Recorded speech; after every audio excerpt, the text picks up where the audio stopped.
Angry guy here, and Western women are being shamed by Filipinas for mocking the passport bros.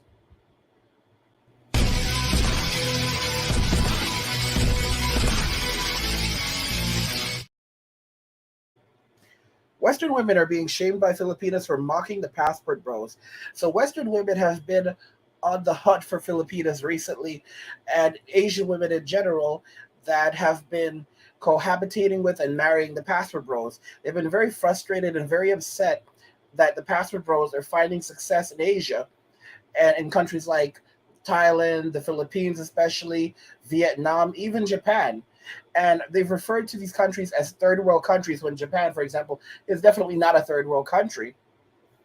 But they've referred to many of these Eastern countries, Eastern Asian countries, as third world countries. They've suggested that the reasons why the women in these countries are choosing to get into relationships with the passport bros is because they lack proper education, they can't speak English, and they're living in poverty and desperate to come out of poverty, and as a result they're cohabitating and getting into relationships with the men that the women in the West did not want. And the Filipinas are absolutely furious about this, as well as other Asian women, and they are really checking these women and even shaming these women. We're going to jump into this video, and then we'll talk more about the different ways in which Filipinas and Asian women are checking these women and even shaming these women. Let's go ahead and jump into it. Why black women are so angry at black men is because they are really, really upset about not being wanted. On the other hand, black women know that these other races of women do want the black man. It's really, really, really heartbreaking when you think that nobody wants you, but everybody wants them. That's why they're really upset with you guys. How dare you guys be wanted? Smart. Sis, don't fight with passport bros. Build with women. That's how we win. What the hell did you just say? This is terrible advice, and it makes absolutely no sense. So in a nutshell, she's telling the women, ladies, just date each other. That's how we win. Instead of what men typically do when they don't know how to get women and they don't know the RP, what do? They go to a woman and they say, hey, what do girls like? But women like this and many other women, so many of them don't have enough sense to ask the species of gender that they're trying to attract for advice. They just think they can figure it out on their own. Oh, man, never take it. Now, yeah, guys, never take advice from a woman, but here's something interesting regarding that. Women can give you insight into other women, but they cannot tell you how to court another woman. And I'll give you a proper example. This is something I literally saw in my comment section. You don't ask a fish how to catch a fish. Think about it carefully. You don't ask a fish how to catch a fish. All right? You don't do that. A fish isn't going to tell you how to properly catch a fish. The job of a fish is trying to get away. Okay? The only time a fish is going to get caught is when it goes after some sweet bait. And you have to remember that a fish will never actually admit to what it's into. So, for example, because it doesn't want you to know how to catch it. Okay? Fish doesn't want you to know how to catch it. It may act like it does, but it doesn't want you to know how to catch it. A fish knows nothing about fishing because a fish's experience is as a fish, not as a fisherman. All right? If you want to catch a fish, you go and speak to a fisherman. If you want to get a woman, you don't speak to a woman, you speak to a man that has experience getting into relationships with women, that understands what women are like, what women want, that have knowledge of female nature. All right? If you want to learn about women, you don't go to a woman, you go to a man who has experience with women. And they can tell you about women, because women can tell you about the idea of what they believe women are, but men can tell you about who women actually are. They can tell you about actual female nature. Why do I say this? Our mothers don't tell us about women. Ironically, it's the opposite with men. Men will tell their daughters, listen, sweetie, when you're going out and having relationships with guys, you have to remember that what guys primarily want is the butt. All right. So you have to be aware of that. But and you know, and the girl will say, "Wait a minute, Dad. So does that mean that when you were looking for mom, you just wanted the butt first?" Absolutely. And I don't want you. And I want to make sure to protect. Guys are like that. Guys are like that. They'll tell their daughters straight up. They'll say, "Sweetie, listen, Daddy was a hound dog. You know, Daddy was not a good dude, and I don't want you out there getting messing around with dudes like Daddy." And she's like, "But I love you, Daddy. I know, sweetie, I know. But you understand, Daddy did a lot of bad things in his day before he met Mommy. And even with Mommy, he did a lot of nasty things. And I don't want men doing those things to you and with you. So we're talking about this so that you don't go through some of those things. A man will sit down and tell his daughter these things. A woman will never tell her son about the way that she got his father. All right? She won't talk about it because she won't talk about the deceptive things that she did. She won't talk about the fact that she set up she won't talk about female nature and the fact that women are planning the divorce before they plan the wedding.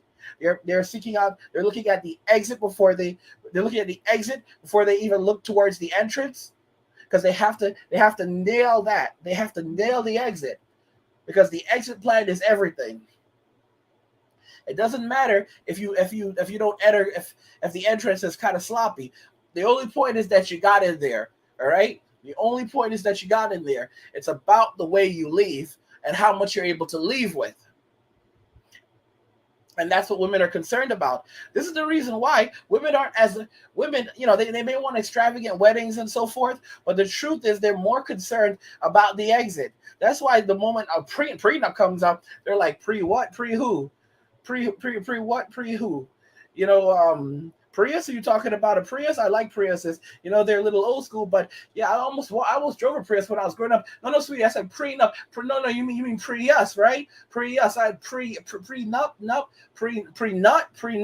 Did you have a pre-nut? Are you having problems with that down there? Are because there's something that you can work. You can work on that if you're having some dysfunction. No, I didn't say I'm having dysfunction. I said you're signing a prenup. No. I listen to me. Listen, I don't sign anything unless my lawyer looks at it. And to be honest with you, a union is between us and God. We don't need a contract between us. And you're like, babe, the marriage license is a contract, and they're like, it is a written agreement between us and the Lord Jesus Christ. Amen. So when are we going to do this thing? No, we're not doing anything until you sign these documents. Listen, I ain't signing that. I ain't signing that for my life. All right. Listen, if you don't sign it, we're not getting married. Or is that a threat? Is that a threat? Huh? Is that a threat? You want to start a relationship like this? You don't trust me? You don't love me? You don't think we're going to be forever? Because what you're saying with this prenup is that you don't believe in us. You don't believe in us, all right? I could have chosen many other men, but I chose you. I chose you. And in the U.S. happen, a lot of these Sims fold.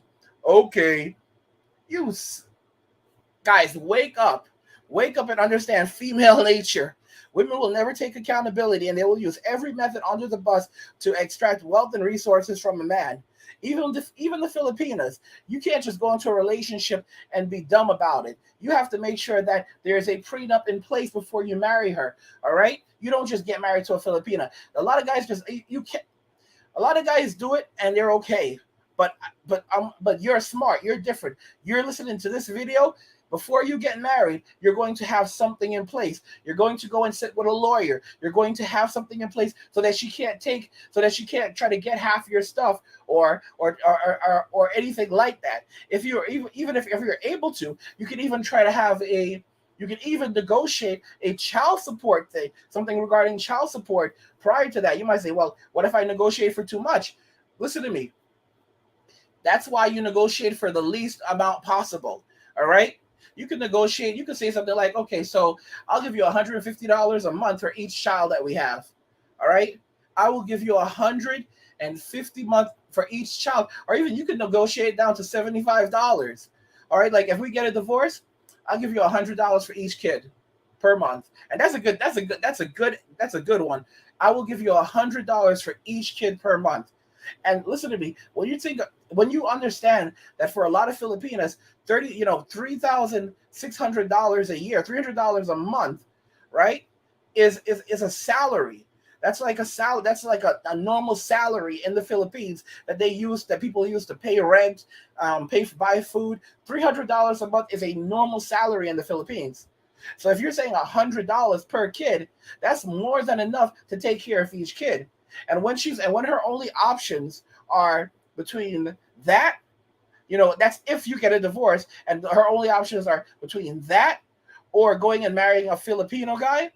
What's she gonna do? And if she's looking at you and she sees you're a high value man, she sees that you're a high value man and that you're going to give her a good life, she's going to say, well, if I get divorced, then this is what I'm going to end up getting. So as long as I stay married, then I can do better, and maybe I can even. And if she is trying to like play the whole plan B option. First off, let me make it clear, you're a plan A guy. Foreigners are plan A guys to Filipinos. Foreigners are not plan B guys. Foreigners are plan A guys, because $30,000 is the equivalent of $300,000 in the Philippines. All right, like $30,000 is more like $300,000 in the Philippines. Not completely, but for a lot of things. All right, for a lot of things.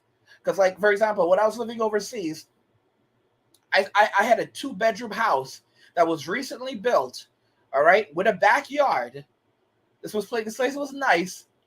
Big rooms, shower, everything, nice kitchen. Guys, I rented this place for like less than $180 a month. I think it was like 150, 160. Signed the contract, and it was like in this new neighborhood that they had built. I'll admit it was kind of far out there, but it was not bad. All right. And even then, even if I wanted to live in the city area, I could still find something very similar to that. All right, maybe $50 more. All right, maybe $200. All right, so I mean, guys, think about that. $200 for a two-bedroom house, right? I mean, you can't beat that, and not a crappy place, but a really nice place. Well set up. $200. That's $2,400 a year. All right. How much are you paying? How much are you paying for rent? How much are you paying for something like that in New York City? Oh my gosh. In New York City, let's do the math. For something like that, a minimum of like 3,000. Well, if you were talking about in the borough of Brooklyn, 3,000 is very small. Okay, the living room wasn't very big, but like in Brooklyn, okay, Brooklyn, 3,000 to 4,000, maybe even 5,000, depending on the area. In Manhattan, oh no, 10,000. We're talking about somewhere between $10,000 and $15,000 per month, probably. 10 to 15,000. You heard me.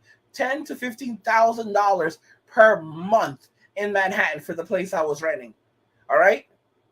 This is the difference with America and overseas. You have to be aware. You guys need to be aware of what's available, and don't let them pull the blanket over your eye. By the way, guys, if you're enjoying these videos, I want you to go ahead and subscribe to the channel, turn on notifications to never miss another video again, and also like the video so YouTube knows that you're enjoying these videos and you want to see more of them. Guys, if you want to help me to put out more content, donate, give me some Red Bull money so I can have my wings and have more energy to drop more content. You can drop some cash via Cash App, PayPal, or Venmo, and you can find all the links in the description of the video. I mean, guys, Western women are being shamed by Filipinas for mocking the passport bros, and the Filipinos are checking them. The Filipinos are putting them in check, because these women seem to think that they can get away with whatever they want to. They can mock men, they could treat men however they want to, and they can mock the Filipinas and treat the Filipinas however they want to. And the Filipinos are letting these women know. This lady actually said, this Filipina said, why the black women are so angry at the Filipinas is because the black men are walking away. They are leaving the black women. meaning that the black women are unwanted by these men. These men are turning their backs. The black women are saying, oh, these are the unwanted men. But these are the men who are walking away. And these men are wanted by the women overseas. They're wanted by these Asian women. The Asian women want them. They are in love with these black men. They are praising these black men. Okay? They're taking them, they are scooping them up like Scooby snacks. What does that tell you? The black women are insulting black men, saying that these are the broke boys. How are you a broke boy if you're purchasing a $1,000 ticket or a $1,500 ticket to go to Asia?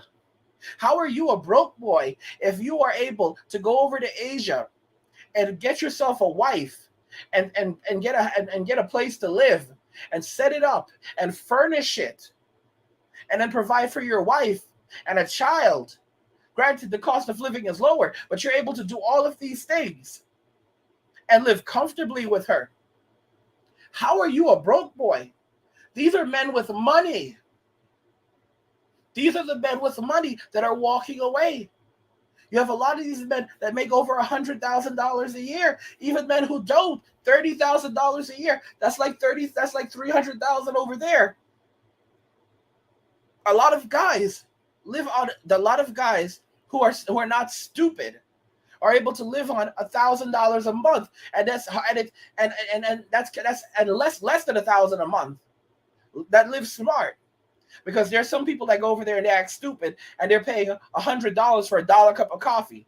They're doing things like buying Filipinas cars when they don't even have a driver's license, or giving all their money to the Filipina to manage when she didn't even finish high school. There's some guys doing stupid things over there. So you have to be smart. You go over there and you get fooled by someone. Oh, I want to start a business, or you get into a relationship, and a Filipina family is telling them that you need to pay X and X amount of money to save the Filipina from a biker gang. That's or some nonsense. You have to use common sense. One of the best ways to avoid this, because when I lived overseas, I had some terrible things happen to me because people will prey upon you when you have money.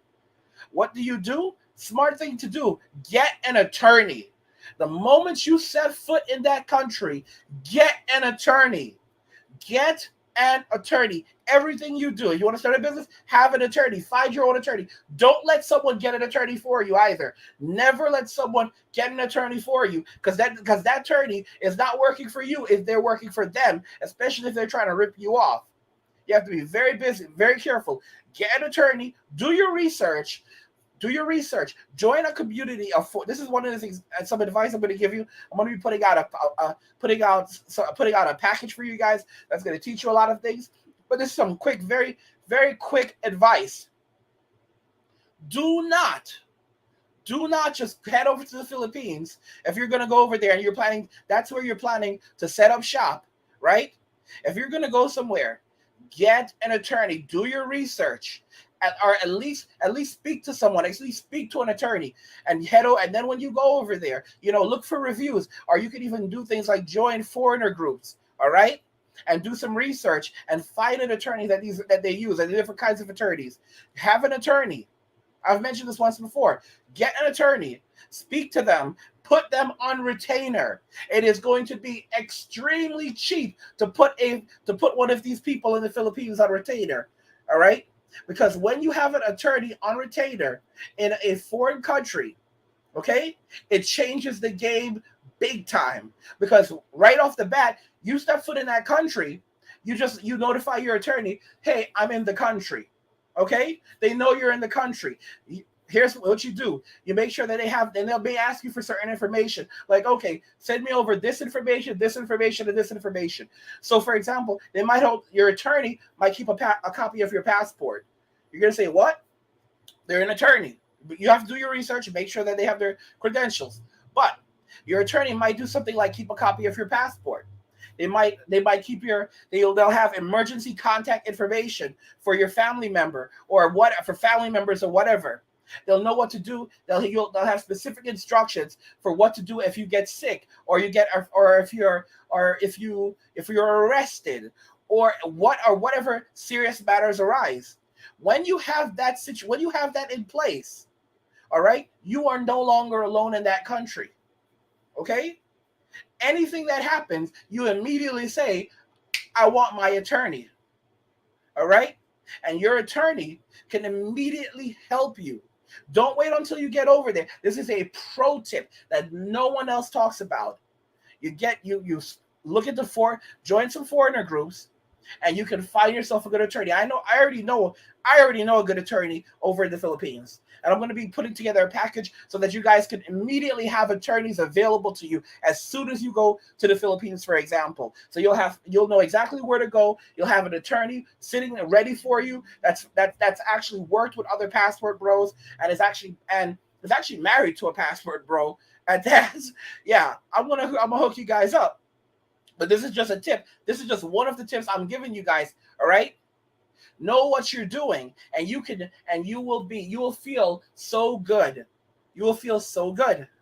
Another important thing that you can do, if you're able to, is to get to know an attorney in the United States. Get to know an attorney in the United States. If you have an attorney in the US, that's good. One of the good things to do is to, even if you don't have them on retainer, you can develop a relationship with them. Have a seat with them, talk with them. Sometimes you don't have to put them on retainer, but just knowing who they are, getting to know them, having reviews, someone, if something happens, you can have them reach out to this attorney, and you can immediately, and then you can put them on, and you can hire them immediately, all right? Because you at least have that. You don't want to be in a foreign country and suddenly something happens, and now you have to search for an attorney in America to help you out. If you do your research beforehand, you will have that in place. All right? And what you're going to do is you're going to have an attorney, even if that's going to have your back. And even if let's say you're having an immigration issue, even if they cannot address it, because they're an attorney, they can find someone who can address it. All right? By doing this, you will have an immense amount of peace of mind. An immense amount of peace of mind, because now you are not alone. No matter where you go, you are not alone. And because if people think that you're alone, they'll try to take advantage of you. They may even try to hurt you. They might try to use extortion. A lot of things like that can happen. This is why you have to know what you're doing. All right? And these are just some traveler tips that I had to learn the hard way, but I'm able to share that knowledge with you. All right? Oh my gosh, you guys have to just remember that at the end of the day, men and women both have their own. There's male nature, there's female nature. Not all women are bad, but they all have female nature. But the difference is culture. Culture makes a huge difference. There's a story, and I don't know if the story is true, but the story goes like this, and I think it may have been the Vikings or some. I think it took place in Europe, in old Europe, and the story goes, and you may have heard the story before. A village was invaded by conquerors, right? Maybe Vikings, and the Vikings decided that they were going to unalive all the men in the village, but they told the women that we're going to let you go. So we're not going to hurt the women. They told the women, we're going to let all of you go, but we are going to unalive the men. And they said, you can take one thing, and before you go, you can take one thing from your homes. You can take one thing, and then and we'll allow you to leave with that one thing. All right? We've captured your village. It belongs to us. All right? You can take one thing, and then you guys can leave. All right? And the story goes, the women, using their heads, ran to the men and started putting the men on their backs. And they started trying to carry the men away. The conqueror, this is the story. The men who were conquering the village were so shocked and so moved by the gesture that they immediately promised not to unalive the men, because in their hearts They were so taken aback that these women, when given the option of taking only one thing, they chose to take the men. They suddenly it touched their hearts because because immediately they would have thought, would my wife do something like this for me? Would our women do something like this for us? Right? So these women are special, and it moved them so much that they promised to spare the men. Right? Because women back then knew that material possessions mean nothing. They mean nothing. You cannot have a society without men. All the things that are built in society are built because of men. Without men, you don't have infrastructure. Without men, you don't have food, you have no shelter, you have no infrastructure. You don't even have running water. Everything shuts down without men. And women in modern society have forgotten this because they've turned to their sugar daddy, Uncle Sam, right? And what they don't seem to understand is that Uncle Sam is more of a pimp than a sugar daddy. And here's the funny thing about that too, because if you want to call him a sugar daddy, it's one thing when daddy's taking care of the sugar baby, but when daddy wants his sugar, suddenly the sugar baby is like, huh? What do you mean? They don't. That's when they don't want to give up the butt. All right. Women today have sold. They've sold their souls, and basically, I've said this before. The devil's coming to collect. They got their reward. Women in the West, they've gotten their rewards, and now they're going to get their punishments, and they're desperately trying to avoid getting their punishment. Heed my warning. Very well in the future, they may push for laws to prevent men from traveling to other countries and getting into relationships with these women and bringing these women back to the U.S. The funny thing is, most men won't even want to bring these women back to the U.S. So that right there, that's going to be out the window. And some women are going to realize, oh well, yeah, that doesn't make any sense because these guys are staying over there, and they're taking the money that they would give to these women in America, and they're investing it in these women overseas and in these countries. All right. Let me tell you what's insane. I know men. I've met some of these passport bros. I met a guy from, like, for example, I've met some of these passport bros. All right. I've met some of these passport bros. And let me tell y'all about these dudes. Some of these dudes, what they do is they work in the US. I've met like 2 passport bros, right? Because passport bros don't just come from America. There's some that come from America, and there's some that come from other countries. Other countries, yeah. And what they do is they come to America, or they're from America, but they don't stay in America. But they don't permanently stay in America. They work in America, and they live very, very cheap. They live very, very cheap. Okay? They don't rent any big apartment. They look for the cheapest thing they can find, and that's where they live. We're talking about if they can find something for $500 a month, that's what they're gonna live in, because all they're doing is sleeping there, and they work, and whatever money they make, they take that and they send it back. They put it in the bank and they send money back to the country where their wives are and where their children are. They don't spend their money in the U.S. They don't buy anything in the U.S. They don't buy any property. They have nothing to do with the U.S. except all they do is earn their money here, and they take that money all back to whatever country. It could be the Dominican Republic. It could be somewhere in Africa. It could be somewhere in Asia. It doesn't matter. They have their wives over there. They're not bringing their wives to America. They have their kids over there. They're not bringing their kids to America. What they're doing is they're sending that money back over there, and they're building homes over there. They're building businesses over there, and that's what they do. They work in America, and then they send everything back home, back to that country. All right, and they said that's the only place that they spend their money, and that's what's happening right now. The passport bros are a trend. But as soon as it's going to become a very normal thing, and I've said this, trends become normalities, and normalities become traditions. And what we're heading for, you're going to see this in the coming years, is going to be all walks of life. It's not just going to be men in their 20s, because the men in their 20s are already doing, a lot of young men in their 20s are doing the passport bro thing right now. A lot of young men in their 20s, in their early 30s, and in their 20s, a lot of these dudes are doing the passport bro thing right now. All right? No, we're talking about, it's going to be high schoolers and kids in junior high, and then kids in junior high. You're gonna have little 12-year-old and 13-year-old boys that are gonna have little girls as girlfriends in Eastern European countries, or over in the Philippines or Vietnam or Thailand. And they're gonna talk to these, they're gonna meet these little girls online through Facebook or whatever app, because these kids are crazy with apps. They're going to meet these girls online. They're going to fall in love with some little Filipina in the Philippines or in Vietnam or Thailand or some Eastern European country, all right? And they're going to say, Mommy, I want to go visit her over the summer.